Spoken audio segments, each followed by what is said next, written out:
या क्षणाची एक महत्त्वाची ब्रेकिंग बातमी समोर येते। पहलगाम हल्ल्यासंदर्भात आता सर्वपक्षीय बैठक सुरू झालेली आहे। हल्ल्याच्या पार्श्वभूमीवर सर्वपक्षीय बैठक अमित शाह यांनी बोलावलेली आहे आणि राजनाथ सिंग यांच्या अध्यक्षतेखाली या बैठकीचं आयोजन करण्यात आले।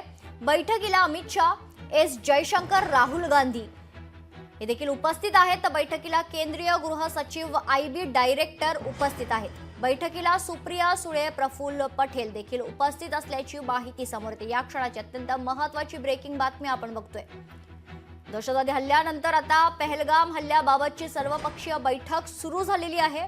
हल्ल्याच्या पार्श्वभूमीवर सर्वपक्षीय बैठकीचं आयोजन करण्यात आले। राजनाथ सिंग यांच्या अध्यक्षतेखाली या बैठकीला आता सुरुवात झालेली आहे। या बैठकीला स्वतः गृहमंत्री अमित शाह, एस जयशंकर, राहुल गांधी देखील उपस्थित आहेत। तर बैठकीला केंद्रीय गृह सचिव आयबी डायरेक्टर देखील उपस्थित आहेत। यासोबतच या बैठकीला राज्यातील सुप्रिया सुळे आणि प्रफुल्ल पटेल हे नेते देखील उपस्थित असल्याची माहिती समोर येते।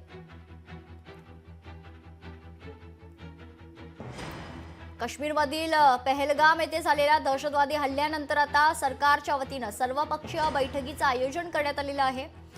पहलगाम हल्ल्याबाबतची सर्वपक्षीय बैठक आता सुरू झालेली आहे। हल्ल्याच्या पार्श्वभूमीवर सर्वपक्षीय बैठक या बैठकीचं आयोजन करण्यात आले।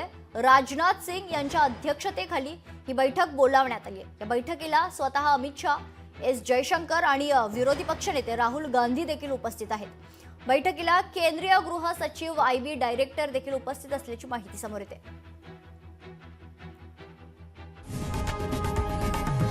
लोकशाही मराठी ऐका, पहा, जागरूक रहा।